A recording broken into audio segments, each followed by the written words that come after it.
Good morning. I'm Saini at the University of Canberra in my weekly conversation with Michelle Grattan. Michelle, good morning. Good morning, Deep. Well, Michelle, the Parliament is back in session and the first week seems to have gone reasonably well for the government. They got the superannuation legislation through.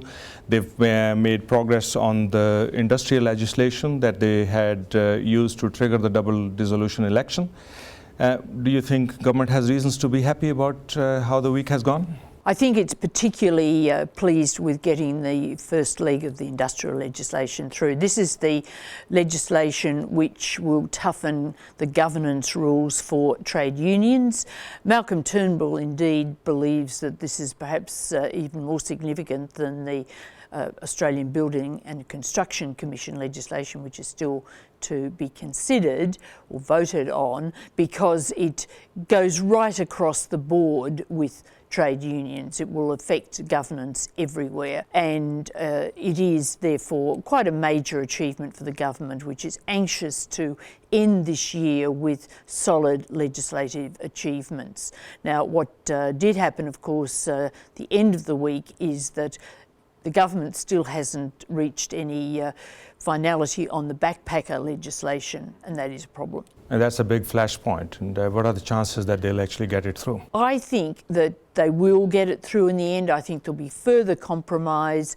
Neither the government nor Labor wants to frustrate the fruit growers who need these backpackers to get the crops off, and therefore I think they'll be forced next week into some sort of deal. Now, that legislation's nothing like the importance objectively of the industrial legislation, but it's an immediate problem, has to be solved. Now, going back to the ABCC legislation, do you think the government is likely to get the numbers on that one? The signs are at this stage that it probably will. It's more difficult to negotiate than the other legislation on industrial relations, but the government's in a pragmatic mood to compromise, and I think that next week we are likely to see the necessary amendments, trade-offs, deals to get that through, but there's no certainty, it's just a probability. Just switching gears then, there is the issue that has bubbled up with Rod Culleton's conviction.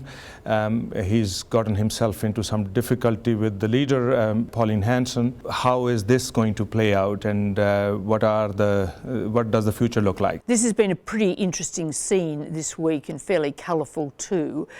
Rod Culleton, of course, One Nation senator from Western Australia, is already before the High Court over the question of whether he was eligible to be elected in the first place.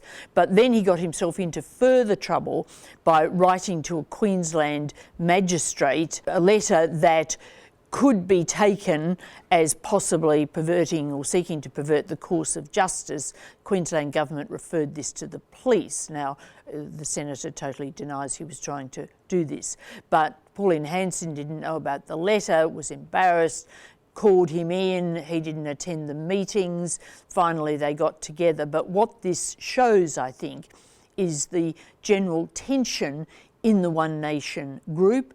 It's going to be quite hard for Pauline Hanson to keep her senators together and well disciplined. Of course, whether she'll have this particular senator in the longer term is a matter for the High Court. She may not have, she may have a replacement, but nevertheless, they are a fairly colourful and diverse group, and maintaining discipline is difficult. At the same time, it's obvious that both sides of politics are now really fearing Pauline Hanson's electoral power.